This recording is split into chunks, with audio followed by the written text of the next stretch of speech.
exercice, donc il s'agit du baccalauréat 2019, session normale. Alors l'exercice des nombres complexes, alors exercice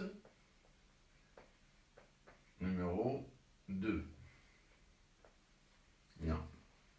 Alors c'est sur 3 points, hein. Sur 3 points. D'accord. Alors, résoudre dans l'ensemble C des nombres complexes l'équation suivante. Alors, l'équation, il s'agit de l'équation z au carré moins 2z plus 4 est égal à 0. Alors, il faut calculer delta. On va dégager tout d'abord les coefficients A, B et C. Donc, A, c'est quoi? A est égal à 1, c'est le coefficient de z au carré. B est égal à moins 2, c'est le coefficient de z. Et C, c'est le coefficient constant, c'est 4. Alors, comme vous savez, delta, c'est quoi? C'est B au carré moins 4 AC. Alors, B au carré, c'est moins 2 au carré, c'est 4. Moins 4 fois 1 fois 4, c'est 16. Alors 4 moins 16, c'est moins 12. Moins 12, elle est négative. Donc delta est négatif, ça veut dire que l'équation, on va l'appeler 1. Alors l'équation 1 admet deux solutions complexes conjuguées.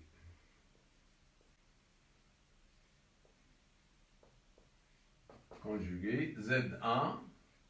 Alors Z1, alors pour le rappel, c'est moins B plus I racine carrée de moins delta sur 2A. Alors moins B c'est moins 2, donc moins B ça donne 2, plus I, racine de moins delta, alors moins delta, moins 12 c'est 12, donc racine carrée de 12.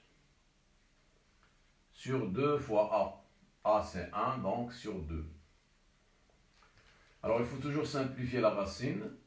Alors toujours elle est simplifiable. Dans la plupart des exercices, elle est simplifiable. Donc 12 c'est 4 fois 3, donc racine de 4 c'est 2, ça donne 2. Racine carrée de 3 sur 2. On factorise par 2, ça donne 2 facteur de 1 plus I racine carrée de 3. Le tout sur 2. Après simplification du 2, ça donne 1 plus I racine carrée de 3. Alors la deuxième solution, c'est Z1 bar. C'est le conjugué de Z1. Et le conjugué de 1 plus I racine de 3, c'est 1 moins I racine carrée de 3. Donc l'ensemble solution de cette équation, c'est 1. La première solution, c'est 1 plus I racine de 3. La deuxième, c'est son conjugué, c'est 1 moins racine de 3. Voilà. Donc ça, c'est la première question. La résolution d'une équation.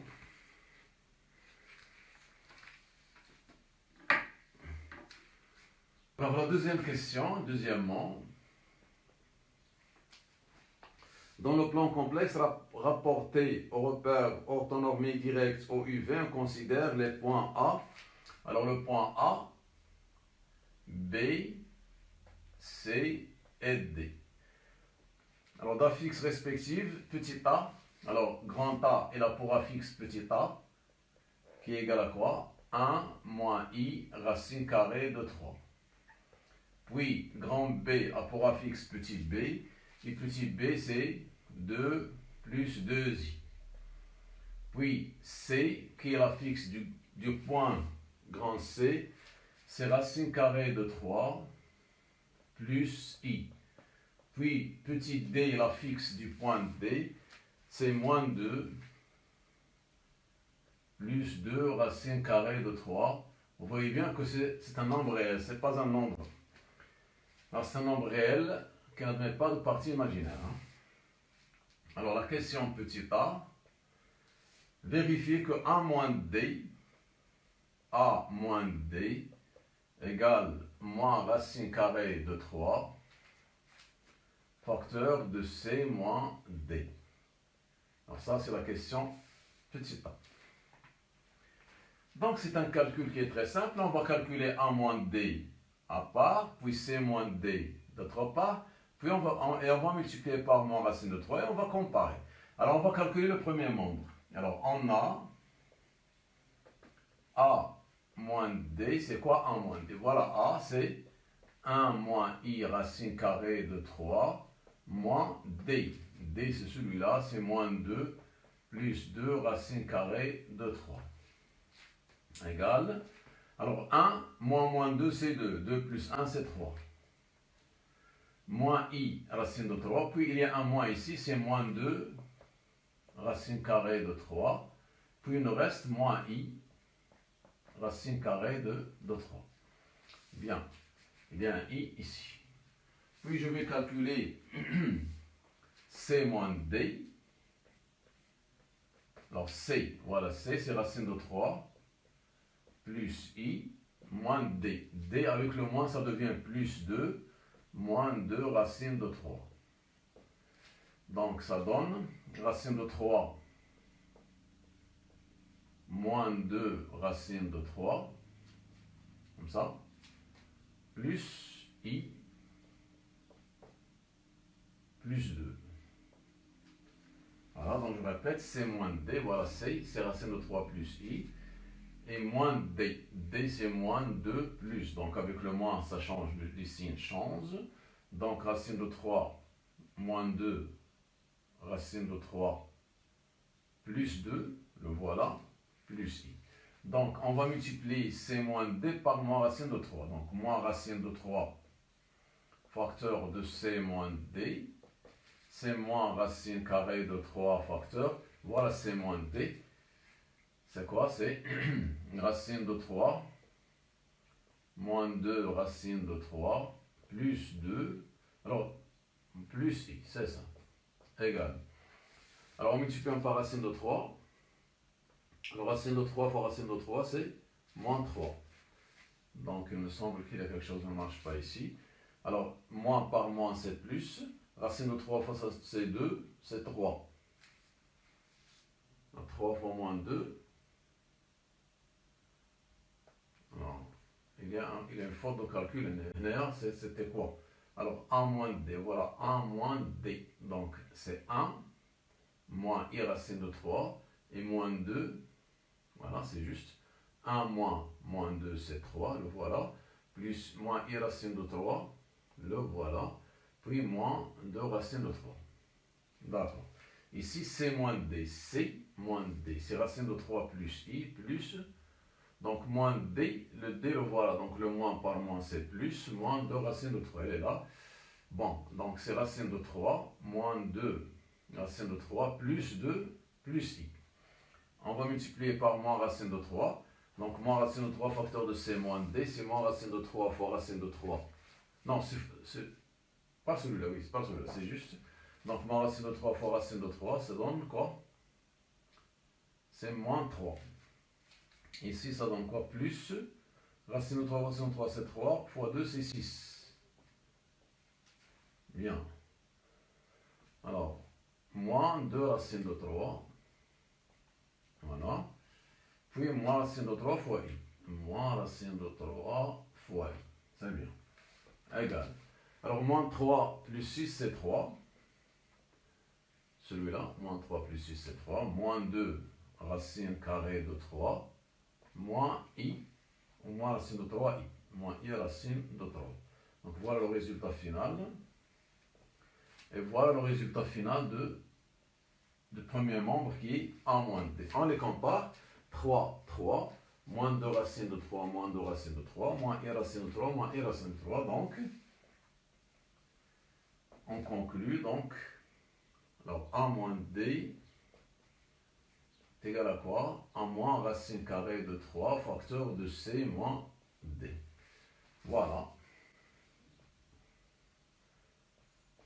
Bien. Dans la question suivante, qui est la question B, on dit dire que les points A, B, C et D sont alignés. Alors un petit rappel concernant l'alignement des points. Donc quand est-ce que les points A, B, C, D sont alignés? Lorsque ZB moins ZA sur ZC moins ZA est un nombre réel. Il appartient à R. Donc, vous pouvez l'écrire dans n'importe quel ordre. Toujours, il doit donner un nombre réel si les points A, B, C sont alignés. Bien. Donc ici, ZB, c'est petit b. ZA, c'est petit a. Alors, ZA, c'est la fixe du point A. Il est appelé ici petit a, petit b, petit c et petit d. Donc, je viens ici. On a... Alors, A moins D. Je divise par C moins D. Je divise les deux membres par C moins D. Qu'est-ce qu'il me reste? Alors, si je divise ici par C moins D, c'est celui-là. Je divise ici par C moins D. Après simplification, ça donne moins racine carrée de 3. Et moins racine carrée de 3, bien sûr, ce n'est pas un nombre imaginaire pur, c'est un nombre réel. Donc, on peut conclure que les points A, B, C sont des points alignés, c'est-à-dire ils sont sur la même droite. Alors le point M d'affixe Z a pour image le point M' d'affixe Z' par la rotation R. Alors cette rotation, elle est de centre O et d'angle θ moins pi sur 3. Voilà. La question. Vérifiez que Z', vérifions que Z' est égal à 1 sur 2 AZ. Voilà. Point d'interrogation. Alors ici, on va rappeler l'écriture ou la formule complexe d'une rotation. Alors vous devez apprendre les formules complexes de la rotation, de la translation et de l'homothétie. Donc, rappel.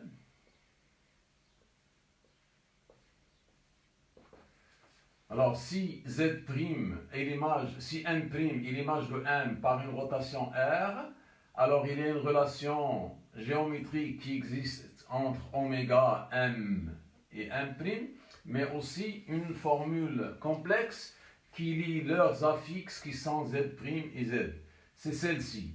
Alors Z' moins oméga égale EIθ facteur de Z moins oméga. Bien. Ici, oméga c'est O, donc son affixe. Quel est l'affixe de oméga? Donc petit oméga c'est 0. C'est l'affixe de l'origine du repère. Et θ c'est quoi? C'est moins pi sur 3. Donc je vais remplacer. Donc d'où? Alors Z' moins 0 est égal à E. Alors je remplace θ par moins pi sur 3. Donc ça fait moins I pi sur 3. Z moins 0 c'est Z. Donc fois Z. Ceci est équivalent à dire que Z'. Alors Z' moins 0 c'est Z'. Mais EIθ c'est quoi EIθ? EIθ c'est le nombre, c'est l'écriture exponentielle d'un nombre complexe de module 1. C'est cosinus θ plus I sinus θ. Voilà.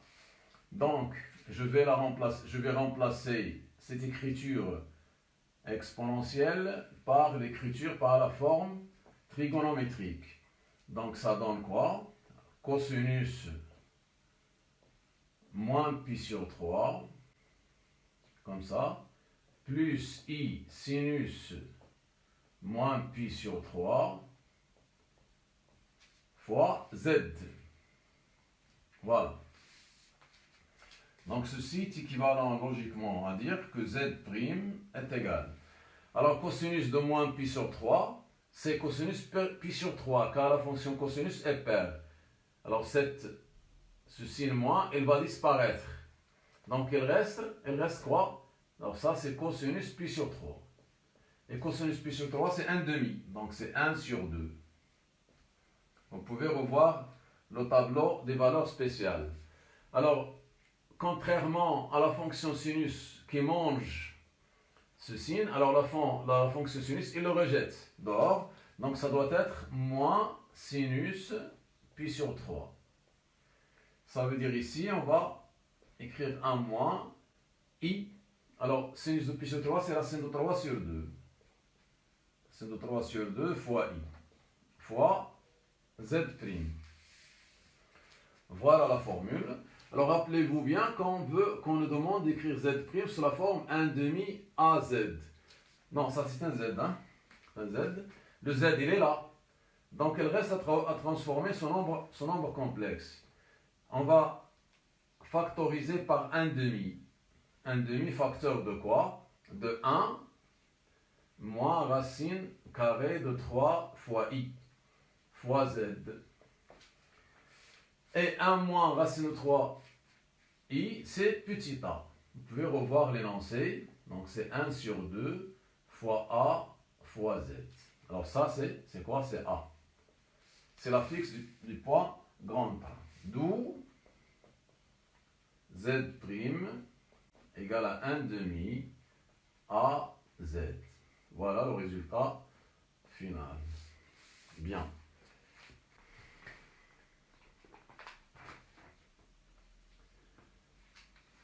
Donc c'était la troisième question. Quatrièmement, alors vous pouvez revoir la question. Soit H l'image de B par la rotation R. H, alors B a pour image H. Donc, soit H l'image, donc c'est H qui est l'image. On peut écrire, alors c'est par la rotation R, c'est-à-dire l'image de B, c'est grand H, par la rotation. Alors, petit h a pour affixe à grand H qui est le point a pour affixe petit h. Et bien sûr, vous savez bien que grand B a pour affixe petit b. Voilà. Alors, soit P le point d'affixe petit p. Alors, il y a un nouveau point qui a pour affixe petit p. Comme ça. Tel que P, avec P, c'est quoi? Qui est la fixe, qui est ce nombre complexe, c'est A moins C. C'est A moins C. Avec le A qui est la fixe du point A et C qui est la fixe du point C. Alors la première question, petit a, vérifiez que, alors vérifions que quoi? H est égal à I fois P. Voilà. Donc, comme au départ, on va calculer H. H, c'est quoi H? On va calculer H. H qui est l'image de quoi? De B. Alors, on sait que... Alors, car petit h et petit b sont deux inconnus pour nous. Il faut les déterminer. Alors, on sait que h, c'est quoi? Alors, puisque l'image de B, c'est H, donc il y a une relation entre petit h et petit b. On sait que quoi? Alors, Z' égale à 1/2 A fois Z. Ça, c'est la formule complexe de la rotation qu'on avait démontrée avant. Donc, l'image, c'est quoi? C'est petit h, donc je vais remplacer que Z' par petit h, car c'est l'image. L'image de quoi? De B. Donc, petit z, je vais le remplacer par petit b. Et comme ça, l'image de B, c'est h. Bien. Et h, c'est 1/2.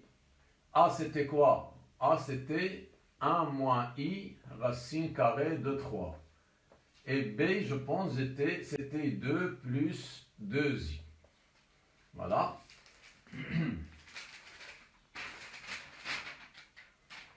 Alors, je vais m'assurer, oui, c'est juste. Donc, je vais continuer le calcul. Je factorise ici par 2, ça donne quoi?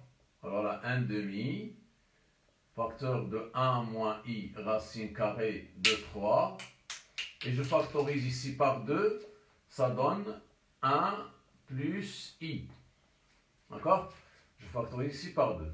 Ce 2, je vais le simplifier par ce 2. Qu'est-ce qu'il reste? Il reste quoi?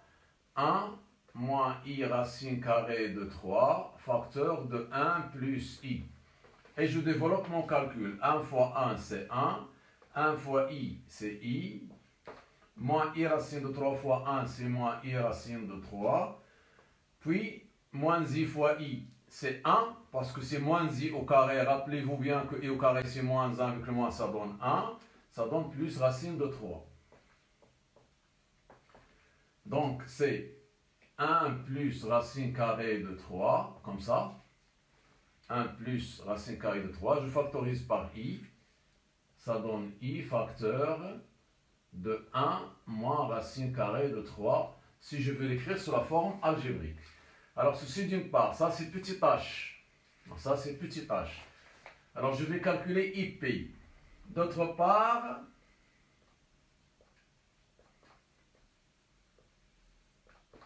alors IP. Alors, c'est I facteur de quoi? P, c'est 1 moins C. Alors, si tu me donnes et 1 moins C, c'est quoi? A, c'est 1 moins I racine carrée de 3, moins, et C, c'est racine de 3 plus I. Avec le moins, ça donne moins racine de 3 moins I. Alors, 1 moins racine de 3, donc c'est I facteur de 1 moins racine carrée de 3. Alors, celui-là et celui-là, puis moins I, facteur de 1 plus racine carrée de 3. Comme ça. Donc il y a un crochet ici, je pense. Oui, il y a un crochet ici. Voilà. Égal. Maintenant, je vais développer le calcul. Alors, i fois moins i, c'est quoi? C'est 1. Il nous reste 1 plus racine carrée de 3. Comme ça. Ici, i facteur de 1 moins racine de 3, plus i facteur de 1 moins racine carrée de 3. Donc, on va comparer. Alors, voilà h. Voilà la valeur de h. Voilà la valeur de h, c'est celle-ci. Non, c'est celle-ci, voilà. Et la valeur de ip, c'est celle-ci. Donc, vous pouvez comparer. Donc, 1 plus racine de 3, c'est celui-là. Et 1 moins racine de 3 fois i, c'est celui-là. Donc, alors on revient à la question. Donc, h égale ip. Voilà. Bien. La question B, montrer que le triangle OHP est rectangle en O. OHP. Alors, OHP est rectangle isocèle. Rectangle isocèle en O. Un rectangle isocèle en O. Voilà la question. Donc on va faire le départ de celle-ci. D'accord? Alors on a... Alors si on divise ici par P, ça donne quoi? H sur P est égal à I. D'accord? Bien. Alors, à partir de cette relation, on peut déduire deux choses. D'où... Alors, si on veut montrer que le triangle est isocèle, on va passer au module. Alors, c'est une question de distance. Donc, le module de H sur P est égal à module de I. Ça veut dire quoi? Égal au module de H sur le module de P. C'est une propriété des modules. Hein? Module de Z sur Z', c'est module de Z sur module de Z'. Et le module de I, le I il est connu, son module c'est 1. Bien. Le module de H c'est la distance O grand H. Alors le module de Z c'est la distance OM. Sur le module de P c'est la distance OP. égale à 1, ça veut dire quoi? Que OH est égal à OP. Ça veut dire que notre triangle est isocèle. D'accord? Voilà, notre triangle est bien isocèle. Il reste à démontrer que le triangle est rectangle.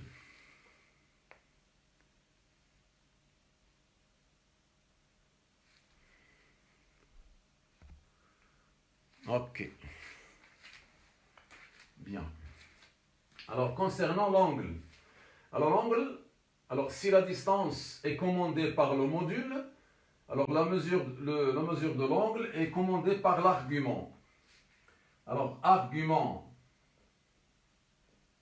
de H sur P est congru à argument de I modulo de pi. Alors, ce sont deux nombres complexes qui sont égaux. Donc, l'argument du premier est congru à l'argument du deuxième modulo de pi. Pour ne pas dire égaux, hein, ceci. Alors, l'argument de H sur P, on peut le traduire en mesure d'angle. On commence par le dénominateur. Donc, c'est la mesure de l'angle OP. On commence par le dénominateur OH. D'accord? C'est la mesure de l'angle OP-OH. Bien. Argument de I, c'est quoi? C'est pi sur 2. Argument de I, c'est pi sur 2. Voilà le résultat 2. C'est-à-dire que cet angle est droit. Donc de 1 et 2, qu'est-ce qu'on va déduire?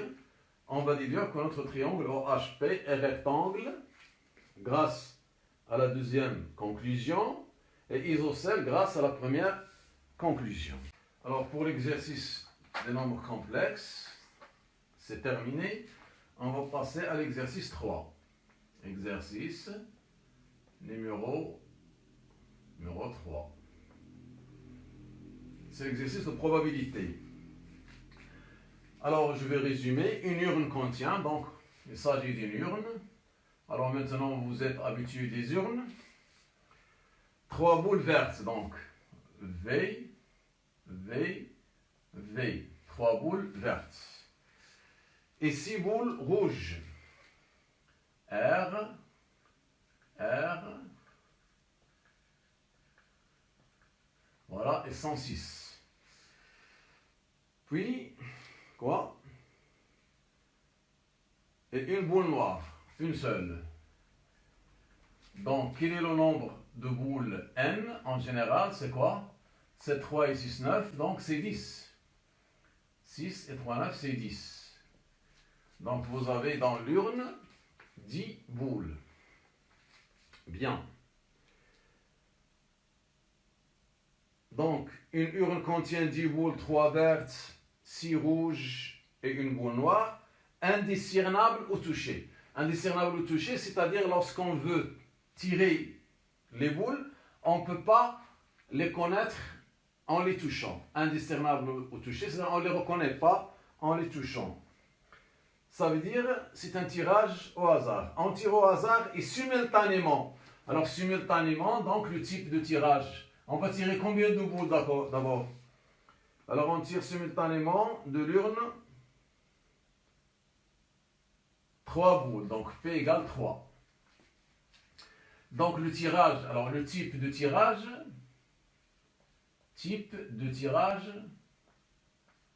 c'est quoi? Simultané. D'accord? C'est un tirage simultané. Donc le nombre qu'on va utiliser, c'est CNP. Alors ceci, on l'avait discuté à la dernière séance. Dans le tirage simultané, on utilise le nombre CNP. On considère les événements suivants. Alors dans le langage de probabilité, on dit événement. Alors c'est quoi cet événement? C'est obtenir 3 boules vertes. Donc A, alors cette notation, je l'ai utilisée la dernière fois. Alors A, obtenir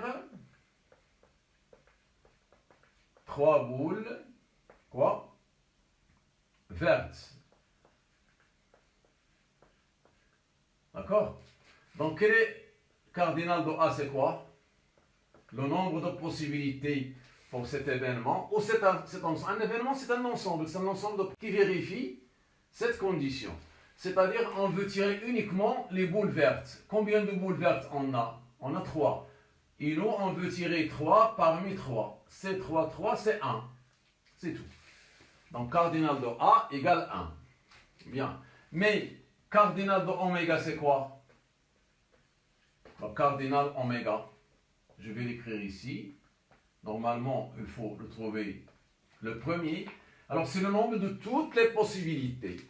Toutes les possibilités, c'est-à-dire on va tirer 3 parmi 10.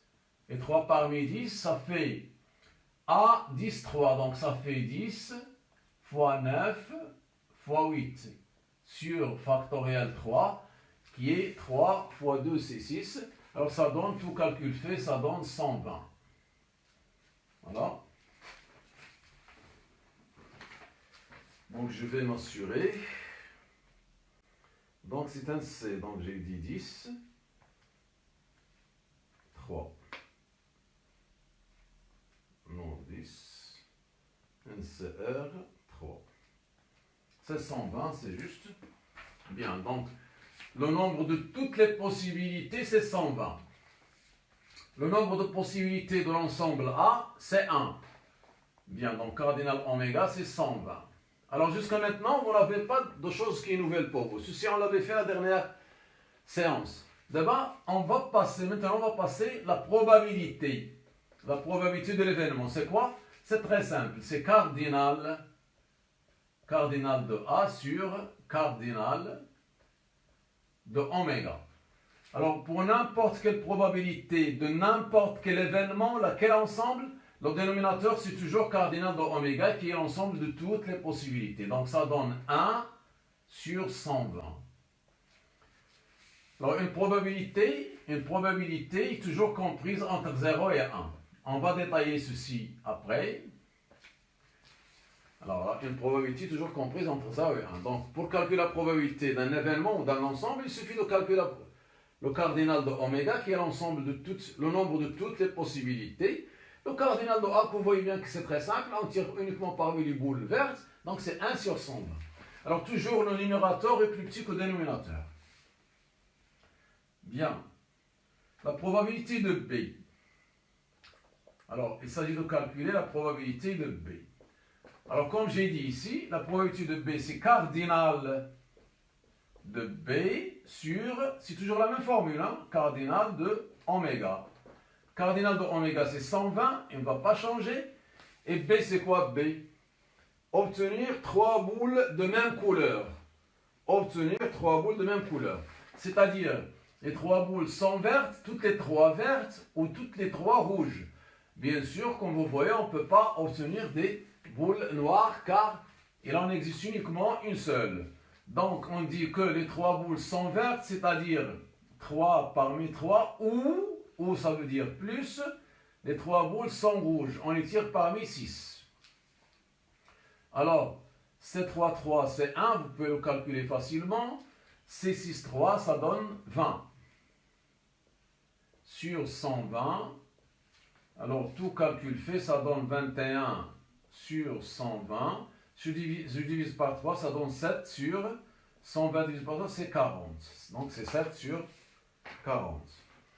Et la dernière question, qui est la deuxième question, la probabilité de l'événement C. La probabilité de l'événement C. Alors C, c'est quoi? Obtenir au moins 2 boules de même couleur. Obtenir au moins 2 boules de même couleur. Alors je vais l'écrire ici. C. Alors, C, c'est quoi? C'est 2 boules de même couleur. Au moins, au moins, al-aqal. Au moins 2 boules de même couleur. D'accord? C'est-à-dire, j'explique. Nous, on va tirer 3 boules. Donc, parmi ce tirage, on doit obtenir soit 2 boules vertes et une boule rouge, soit 2 boules vertes et une boule noire, soit deux boules rouges et une boule verte, soit deux boules rouges et une boule noire. Soit trois boules vertes, soit trois boules rouges. Maintenant, il a dit au moins c'est-à-dire soit deux boules qui ont la même couleur ou trois. Donc ça veut dire le minimum c'est deux, il peut être trois. Donc, alors ici, le dénominateur c'est cardinal oméga, c'est toujours 120. D'accord? La probabilité de C c'est quoi? Alors je vais la réécrire ici pour rappeler uniquement. C'est cardinal, c'est toujours cardinal de C, c'est la même formule sur cardinal de oméga. Donc cardinal de oméga c'est quoi? C'est 120. Voilà. D'accord. C. Alors si on a uniquement deux boules de même couleur, puis on va passer aux trois. Si ces deux boules sont vertes, alors on va tirer deux parmi trois et une boule qui n'est pas verte. Elle est parmi quoi? Parmi ces 7 qui restent. C'est 7, 1. C'est clair? C'est-à-dire, ces deux boules sont vertes. Donc comme ça. Alors, deux boules sont vertes et une boule qui n'est pas verte. D'accord? Voilà, il en a deux boules vertes. Donc, il y a 7, 3, 2 façons de tirer deux boules vertes, puis c'est 7, 1 façon de tirer une boule qui n'est pas verte. Plus ou. Alors, si les deux boules sont rouges, c'est-à-dire on va tirer, c'est comme si on va tirer deux boules parmi les 6 boules rouges, 1, 2, 3, 4, 5, 6, puis une boule qui n'est pas rouge. Donc ici, la disposition est comme ça, rouge, rouge, et une boule qui n'est pas rouge. Donc, il reste combien de boules qui n'est pas rouge? C'est 4. 3 vertes et une noire. Donc c'est 4, 1. Plus. Bien. Maintenant, ça c'est le cas de deux boules. On a dit au moins deux boules de même couleur. Ils peuvent être trois boules de même couleur. Donc si les boules sont toutes vertes, ça fait 3, 3. Voilà. C'est complet. Donc la charge est complète. 3 boules vertes. Donc c'est terminé. Ou les boules sont rouges. Donc c'est 3 parmi 6. On ne peut pas tirer 3 boules noires. Donc égal à quoi? C'est 3, 2. C'est 3 fois 7, c'est 21. Plus. Alors, c'est 6, 2, c'est 6 fois 5. 30 sur 2, c'est 15. Alors, 15 fois 4, c'est 4, 1, c'est 15, donc c'est 60. Plus, c'est 3. 3, c'est 1. Plus, c'est 3. C'est 6, 3, on avait calculé, c'était 20. Sur 120. Bien, alors 20 et 60 c'est 80, plus 22 c'est 102. Donc c'est 102 sur 120. Voilà. وأخيرا لا تنسى التسجيل في القناة والضغط على زر الجرس ليصلك الجديد.